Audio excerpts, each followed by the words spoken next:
You're listening to PetLifeRadio.com.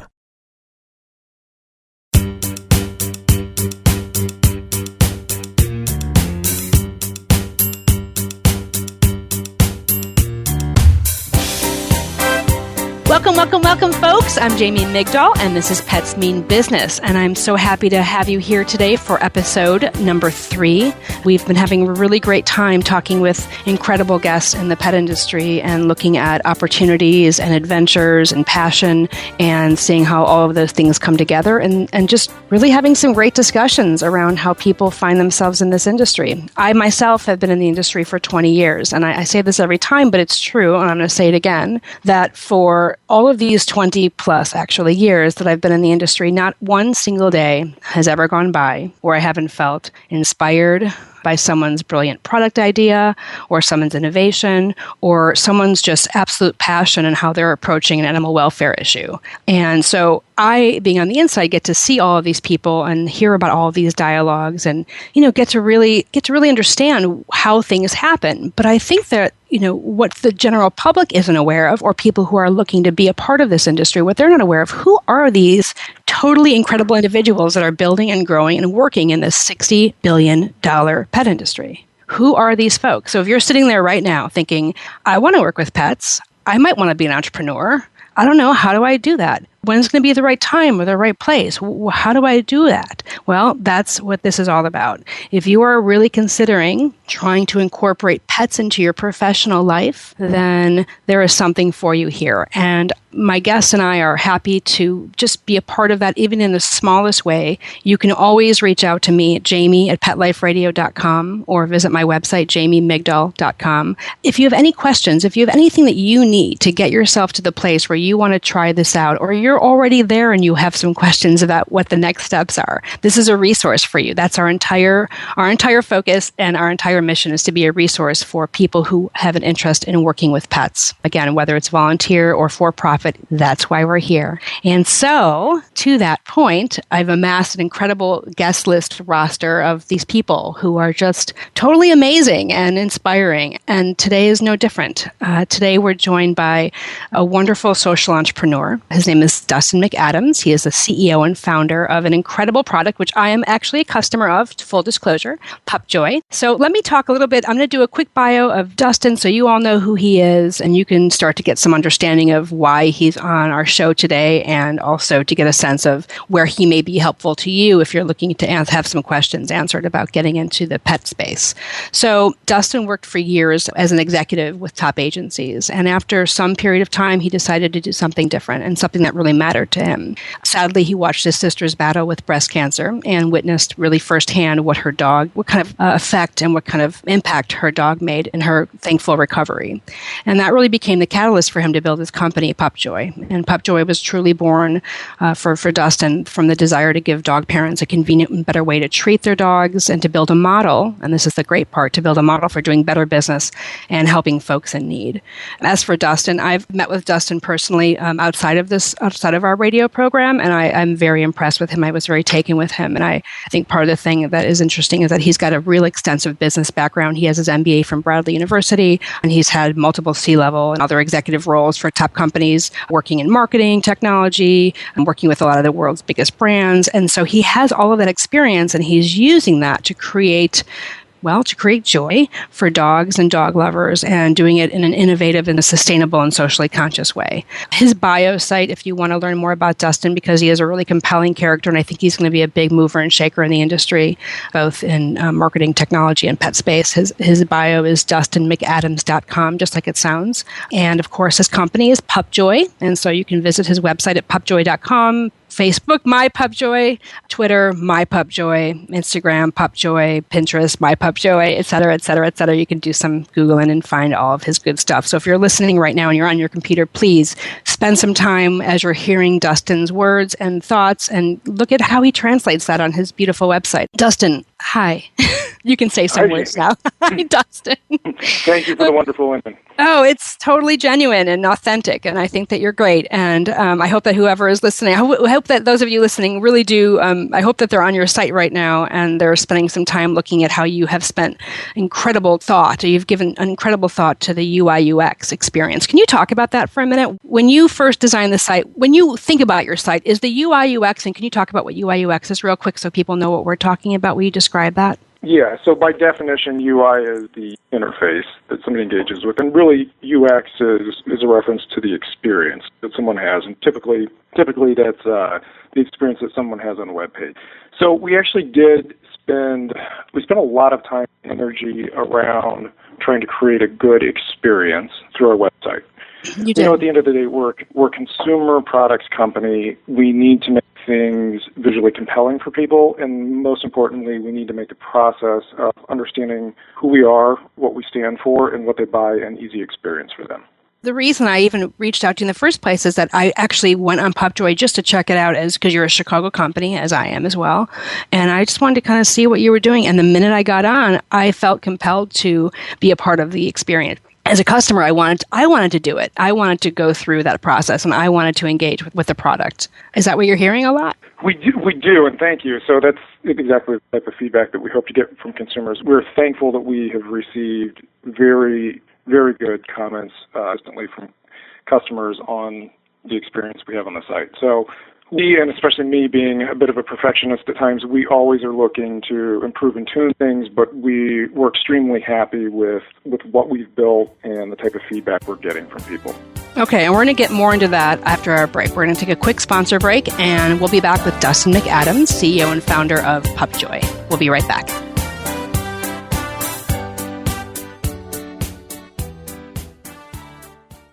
Tired of wasting money on giant boxes of litter that don't work and don't last? Switch to World's Best Cat Litter, the only litter with concentrated power. So even a small bag lasts one cat 30 days.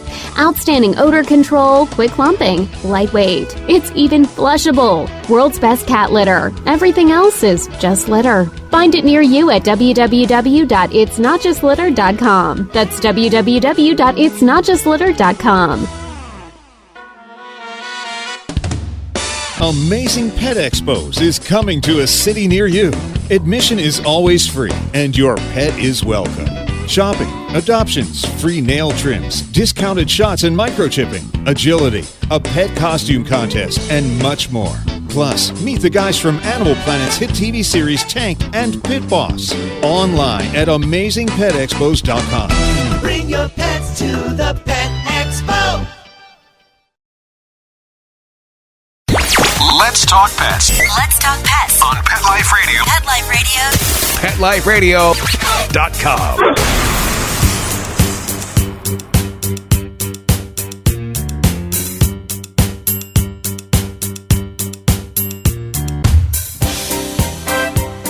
Okay, we're back. This is Jamie Migdal, and you are listening to Pets Mean Business with my esteemed guest today, Dustin McAdams. Apparently, I sometimes get so excited about who I'm talking to that I jump over the name, and I want to make sure everyone knows that it's Dustin McAdams, and that's the website.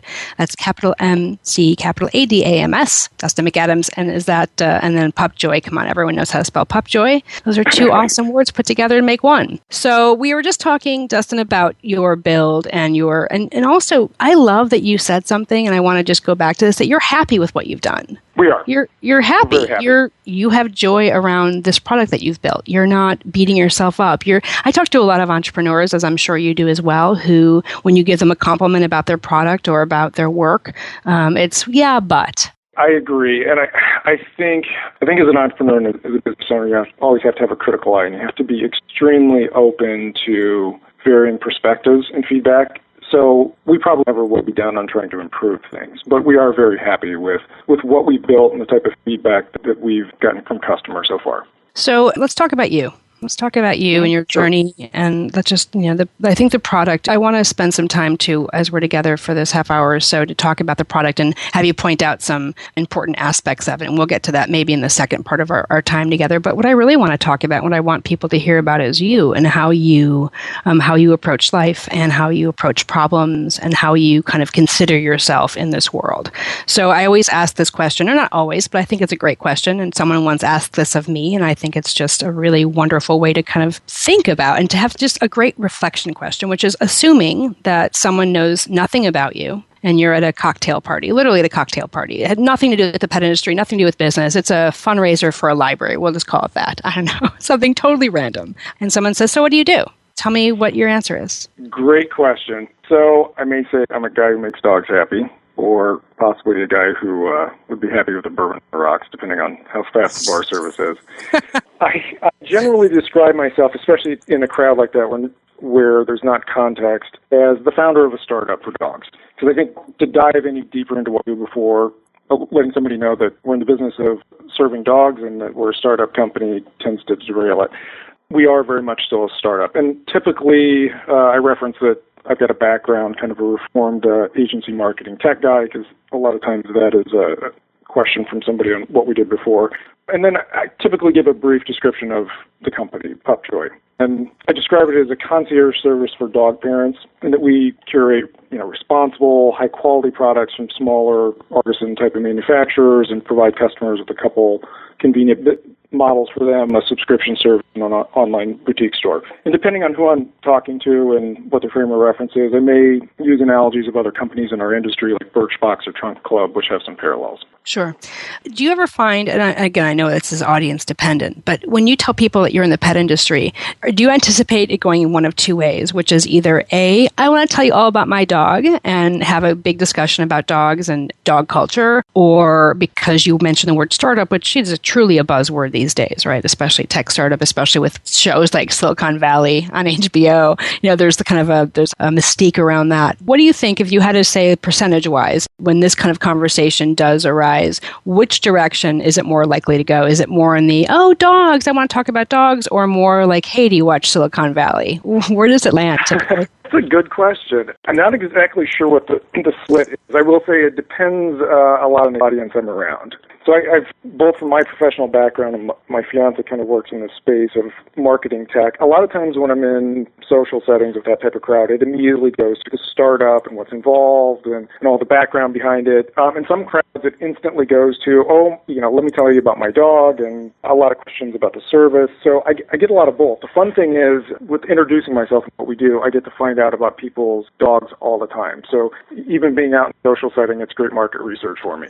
Well, that's a great point. So let's talk a little bit about how you got to this concierge model and how you decided to do this instead of general retail. What was the impetus to this? How did you know that this was the route that you were going to travel, at least for your initial deliverable? Yeah, it's a long story, so I will try to give you the condensed version. Well, and also and Dustin, let me just say, when you're thinking about this story, and I get it because there's always a long story. I, as an entrepreneur, founder of multiple companies myself, there's always a long story. But if you think about, and this is a little challenging perhaps on the spot, but think about that your audience right now our audience is someone who doesn't have, let's just pretend that you're talking to people who literally have no idea where to start. Let's think of it coming from there, because I do find like that you're such a fascinating guy with this incredible background, and I know the story is large. So let's see if we can pull a few things out that are going to be most helpful for someone who has no idea where to start. That's not too loaded. You can do that, right? That's not too loaded. Yeah, we'll treat this a little Tarantino style. Start at the end, and then we can go back if you need to. That's what I'm talking about. Exactly. So the concept and the reason I got locked into PupJoy, and I had explored a lot of business ideas, came from a few compelling reasons. One, I love dogs. I grew up with them. I've had a dog probably, I think, every day of my life. So it's a natural passion area for me. The second was, and you touched on this a little bit in the opener, my sister in her battle and treatment through breast cancer had a dog that was by her side every day. And I saw firsthand how extremely important her dog was as a caregiver, a support structure, and it became somewhat of a spark for the idea that took hold with us. We can come back and touch on that a little more. The third was I saw a market gap, and I think that's very important for anybody looking at starting up a business. You can love something and be passionate about it, but there needs to be a market there too. Okay, so let's stop right there for a second. This is a great education moment for folks. A market for something. Let's just dive a little bit deeper into that and how that was so clear for you when you made the decision to enter this space.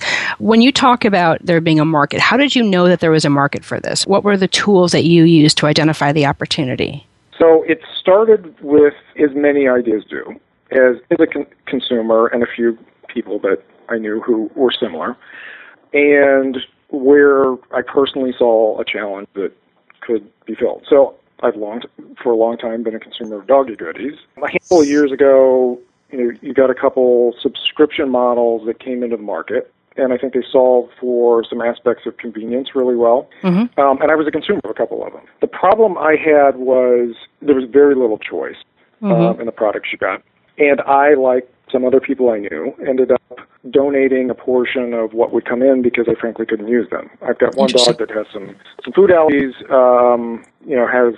she's great with some types of toys and tears the heck out of other ones. So depending on what came in the subscription, it may or may not be of value for me given what I could use. What an aha moment for you. Like that's, and I just, by the way, got an aha moment with you about that. Like I get that now, that you actually had that experience of using a product similar, right, a service similar, seeing what the gaps were with that particular product, and you actually are improving and innovating on something that was already in the marketplace. Correct. So there I think the subscription commerce model, it's more matured in a couple of other industry verticals, but it's been around in the pet industry for a couple years, and there are a couple companies that are doing more, I'll say, standardized offering that do it very well. And I think that works great for some consumers, and I admire a couple of companies that have done that well. Learned a lot from them. I also felt and believe, which is validated now by what we're doing, that there is a market for consumers that just doesn't work for. That there are some consumers who either have a desire to or have a need to, based on their dog's needs, customize, tailor more of the product offering that they get for the convenience of a subscription model to also make financial sense for them. So, Dustin, as we're talking about PupJoy and about your foray into entrepreneurship in the pet space, obviously, I think your reasons and your life journey before PupJoy was created are really compelling and really heartfelt. And so, here you are saying, all right, I'm going to do this thing. I'm going to be an entrepreneur in this space, and I'm going to create this thing for people. What you talk about determining market opportunity and determining, we can even talk about determining market size and all of those and looking at some of those metrics.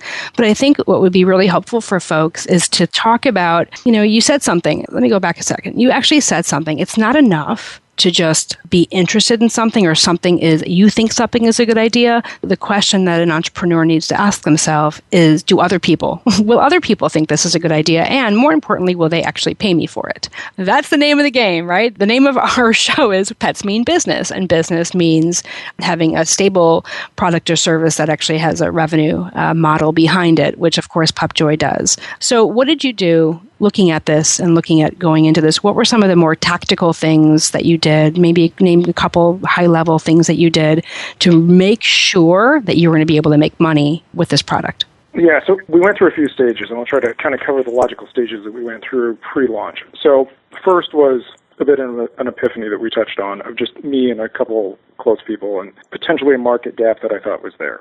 So the second thing we did was very informal. It was reach out to people who are dog owners who either used an existing subscription service or had not yet, to just get some informal market feedback. So relatively small pool of people, say under 100 people that we talked to, just to try to gauge, do we think there's enough interest in there? The second thing we did was dive into some data. So we basically got our hands on any type of market data that we could around the size of the industry and then drilling down into specifics. So I think you mentioned before that the overall industry is about a $60 billion industry. Frankly, you can knock off some big chunks of that have nothing to do with the business that we were going after, and you start drilling down. And, we look at our market size, which is still a very big market. When you're looking at treats, toys, accessories, depending on whose data you trust and how you carve it up, it's a 15 billion plus industry. So let's stop right there for 1 second. I love that you brought this up, by the way, and I feel like it just needs to be talked about in a significant way for people looking to get into the industry. And also just as us industry folks, we throw this $60 billion number around all the time where kind of as a badge of honor. But your point is exactly right. You're not in a $60 billion industry. I'm not in a $60 billion industry, right? You are a part of that, but your industry, like you said, you can look, and when you do your research and you start examining what the market size is, you know that you're actually looking at a $15 billion opportunity. That's really important. And I do think that, I love that you brought that up, because I do find that people who I talk to, I'm not sure if you're having these conversations as well, people come to me and say, I have a business idea. Listen, and they throw the 60 billion number out there, and it's a little bit blinding.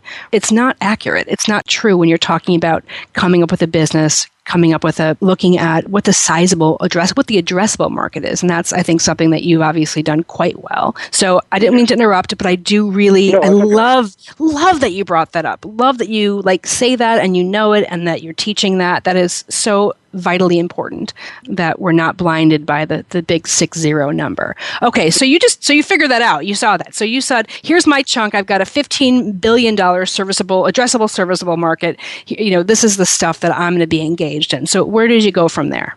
Yeah, so you knock off the top, unless you're in the business of producing or selling dog food, veterinary services, or health or insurance for dogs, it becomes a much smaller market, but it's still a very big market. So I would start at a macro market for us at about 15 billion. And then you can start sub-segmenting that down a little bit into, the various specialized services. So that was a big thing for us, was pushing through the data to try to figure out what is our market size there, and depending on what services we come to market with, we're really competing with, and what is the pie we're going after. When I look at our competition on a whole bunch of facets, from, at the most macro level, the big box retailers or the entire world of independent retailers, down to more specialized subscription services that I would say are a little more directly akin to what we do, at least with part of our model. And obviously, with a boutique store, we compete against anybody who's got a website who's selling dog products. So for us, it was important to understand that market and understand the market for the various service models that we were considering launching. And we've launched 2 of them thus far. So that was kind of big phase 2 for us. Okay. Now, when you say we, this is actually important, your team, your staff. I want to drill down a little bit on when you say we, because I think that that's also a good reality check, that a man is not an island, or maybe a man is an island, but whatever it is, we don't do this stuff alone, do we? We just can't. We don't want to. It's impossible. All right, we're going to take a break. And when we get back, we're going to continue addressing and looking at some of the tools and some of the tactics and some of the exercises that you went through. But I really want to talk about team and community within your business, and how that culture is helping to drive, or maybe not drive. Maybe there are some cultural issues that are in your way as well. So we're going to take a break for a sponsor, word or two, and then we're going to come back and talk about some good team dirt. This is Jamie Migdal, and you are listening to Pets Mean Business, and I'm so happy you're here. You are with me and my wonderful, smart, innovator guest, Dustin McAdams of PupJoy.com. We will be right back. Hi, Jill. I see you and Bella are enjoying this lovely day as well. It's a perfect day for a walk. Isn't that right, Bella? And what a colorful ID tag you have, Bella. It certainly puts my Rusty's boring engraved tag to shame. Isn't it great? It's a dog tag art tag. Dog tag art? Yeah, dog tag art makes the world's coolest pet ID tags. Pick from hundreds of cute designs, or upload your photos or artwork to create a unique tag of your own. They even give you 4 lines of text on the back of the tag for important contact information. I love it! But do they hold up? We have to replace Rusty's metal tags so often because the information wears away. Dog tag art tags are some of the highest quality pet tags out there. They're made with super durable stainless steel. Your information is always legible, and the tags are guaranteed for life. Well, I'm sold. Where can I get my dog tag art tag for Rusty? DogTagArt.com. Sounds great! We can't wait to get online and get a tag of our own. DogTagArt.com. We keep best friends together. Use the coupon code RADIO for a 25% discount off any tag. Active for Pets is a new wellness platform and app that helps pet parents save time and money on their vet bills. Stop paying for unnecessary vet treatments. Consult with the vet online. Get unlimited access to your pet's entire health history from any computer or smartphone with the Active for Pets app. Vaccinations, medications, test results, and more. Active for Pets gives you access to a team of expert vets for non-emergency care. Make an appointment before, during, or after office hours. Skip the waiting room and get a secure online vet consult on your schedule. Taking care of your pets is as easy as it gets with Active for Pets. Ready to try Active for Pets? Listeners get 40% off a one-year membership. To get this great offer, use promo code PETLIFE on the sign-up page of active4pets.com. That's ACTIV, the number 4, PETS.com. Or call 888-512-2848. Let's talk pets. Let's talk pets On Pet Life Radio. Pet Life Radio. PetLifeRadio.com.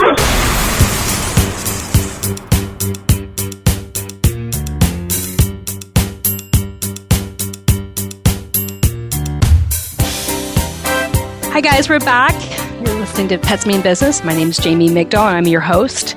We're here today with Dustin McAdams of PupJoy.com. If you haven't yet gotten on the internet, you should right now and go look at PupJoy.com because it's awesome. And it's even more awesome when you hear this wonderful founder, CEO, talk about how this came to be. I mean, really think about that. Like, there are all of these products, and obviously in the digital age that we're in now, and with, you know, all of the opportunities for people to innovate and develop products and services because of the internet. Just think about all the stuff that goes on to make that a reality. I know with FetchFind, my digital company, listen, I know about the blood and the sweat and the tears, and you know, it's something that just goes along with it. Before we went into our break, I was pushing you a little bit to think about and talk about your team and how vital a team is when you're building a digital model. Really, when you're building any model, I think, but digital, I think, is even more so because there are so many unique skill sets that need to be in play. Everything from marketing, technology, understanding how to do drip campaigns. I mean, there's so much, and the financing behind it, and the budget, and the fundraising, if that's a part of it. I mean, there's huge, giant pieces. So talk to me or talk to us about that in your world. How does that all play out for you? It's probably one of the most challenging things about where we are in terms of the stage of the business. Mm-hmm. As an entrepreneur, as a business owner, you're stretched in so many ways. Some of them are fairly comfortable areas for me, and some of them are areas where I've really had to stretch myself personally. So we've got, you know, in terms of team, we're a young company, we're bootstrapped. So wait, I'm sorry, you have to define bootstrap. We want to teach. So I founded the company with a partner. The financing for our company is completely between the two founders at this point. So we've not gone to take external financing. So that puts us in a scenario where, you know, we prioritize very closely where we spend and what we spend, because we're trying to grow this company at least to a certain level just between the two of us and our funding and founding of it, and get it to a certain stage at least until we, you know, make some expansion decisions. So in doing that, we made some decisions around team orientation, the people we bring in, to keep things as lean as possible. So it's challenging on a couple fronts. One, we've got a lot of virtual talent that helps us, from creative design to technical implementation to an outsourced partner for fulfillment, production type of stuff. And just the managing of that in and of itself it stretches you a lot. You can say it. It's listen, you can say it. It's super, super stressful. It can be, yes. No, it is. It is. Managing a team in general management is a skill set that not a lot of people have, and it's certainly, even if they have it, it's not that they necessarily do it well. Managing a team that's physically in front of you every day, that you're able to see their face and have that kind of real, have a deeper connection. When you're managing a virtual team, it's a whole new set of rules that no one really can train you for. It is. So I come out of a background of managing some pretty big teams in a combination of multiple office locations as well as some offshoring development. So doing that was not completely foreign, nor was it to my partner, Bill. However, there was a difference between managing employees in large consulting contract teams in a corporate environment versus what we're trying to do now. And, we're trying to push people push people to get as much value as we can. But we're also very much trying to set the stage for a culture that will grow over time in the way that we want it to grow. So it's fun, but you're absolutely right. It is, it's challenging. It can be very time consuming. And I would say for anybody, that's considering doing something like this as an entrepreneur, that's one of the reality checks coming into it is, are you capable of doing what it takes to effectively manage either employees or contracted teams? And is it something you want to spend a lot of time doing? Because you will spend a lot of time doing it. Yeah, it's funny. I was in a meeting. We're going through a lot of stuff at FetchFind right now, and we're good stuff. I mean, incredible opportunities that we're facing. But what I'm finding is that the more opportunities that we have, and I'm curious if you have the same issue, maybe not issue, same circumstances, that the more opportunities that we're faced with, the more time I have to take to not apply my skills and my energy towards those particular opportunities, but managing the team around those opportunities. And that's, for good or bad, it is what it is. But I think that for entrepreneurs, especially entrepreneurs of startups that's with limited resources, because that's kind of I think when you think startup, for me at least, there's an analogy there of having limited resources, a relationship between startup and limited resources. And so when you're using your limited resources on team and not product or focus on revenue, I think that is where frustration comes in. At least, again, for me, that's probably my biggest challenge as an entrepreneur, and I'm hearing shades of that in what you're saying. Yeah, I would agree. I came into this with a background of managing technical implementation, so it wasn't a foreign concept completely. Although I would say, if I look back from the time we started this to where we are, probably one of the things that we under-forecasted the most was the amount of personal time from myself and my partner that would be consumed through technical design and implementation. To do it right, and we are, as we touched on earlier, I'm very happy with where we are, but to do it right, it takes a lot of time. And to be able to work with teams, to get the result that, is your lifeblood, so you're very passionate about it, to get it right. It takes time. And I would say, anybody coming into that, in this day and age, I don't think you can really run a business without having to deal with some technical implementation. Agreed. That's something I would say, definitely do your homework on before you're getting into it. No, I agree with you 1,000%. And I think that's a lesson, and I think that's advice that not only goes for people looking to build a digital business, a primarily digital business, but even if it's a bricks and mortar or a sole endeavor, you still need to have, in this day and age, a digital presence. And that does require some technical understanding and the ability to work with a talent that can help bring that to fruition. So there's no getting away from it. That's what we're saying, is that there's no... Yeah, there's just not. If you're going to be in business these days, any industry, I don't care what you're doing, there's a technical piece that has to be addressed and addressed well. Well, the first thing a lot of customers are going to do, regardless of who you are, is look you up on Google. So it means you have to have a website, regardless of what type of business you're in. It at least conveys the image you want to convey. You get into a lot of questions and design aspects around how much functionality that you want to implement on a web presence. But, I think for any business today, you've got to have an online presence. People are going to go find you there. So that's kind of price of poker to start a business. Yeah, I agree. And I think that in our industry especially, I just got back from Los Angeles last week. I was at the Pet Daycare and Boarding Expo out there, and maybe about 500 or so boarding and daycare facility owner-operators, high-level staff, management, what have you, were coming. And I was a speaker, and it was awesome. I spoke about hiring, and I spoke about technology in the pet space. But what was a constant from what I heard from all these amazing entrepreneurs and operators of these bricks-and-mortar businesses is that's a secondary or tertiary issue for them, or consideration for them. And I go to some of their websites and I almost feel sad for them, because they've got these amazing business models. They're so committed and they're struggling on some areas, and it doesn't matter what you're doing. People are going to Google your business and they're going to make a buying decision right there and then based on how you've presented yourself digitally. And it doesn't matter that you love dogs, and it doesn't matter that you've got 40 years of experience, and it doesn't matter what your background is. If you can't show that visually and you can't communicate that, you're missing an opportunity opportunity for good customer acquisition. But again, I know that's totally great. You and I just think that this is so important. Like, I love that we're having this conversation because here you are, people are going to look at your background. They're going to visit your personal website. They're going to look at PupJoy. They're going to hear all the things you're saying. They're going to, look at my background, maybe look at FetchFind or my other companies, and they're going to be like, yeah, but you guys, listen, it doesn't matter. You and I, Dustin, you and I struggle, and you and I are focused on the same thing, and that's the same thing that any entrepreneur should be focused on, which is creating a message that allows you to get the most value out of in terms of really the bottom line is how do you do customer acquisition well, and it starts with good messaging. And that's the technical piece. And I love that you're talking about that. And I love that you're being vulnerable about that. And I love that you're very real about it. And I think that that's super important because I think it is, having a pet space digital subscription service model. It's super sexy. It's super cool. I mean, your stuff's tight. It's a lot of fun. It really You're welcome. And, it's a tremendous amount of fun. But right. I think you hit a very, very important point. It better be. All right, so fun. Listen, at the end of the day, regardless of where you are in this industry, we are so lucky because we get to work with animals, whether it's high touch or low touch or in a more charitable way. We get to have an impact on animals and their lives. And typically that's doing it through a human being or human beings.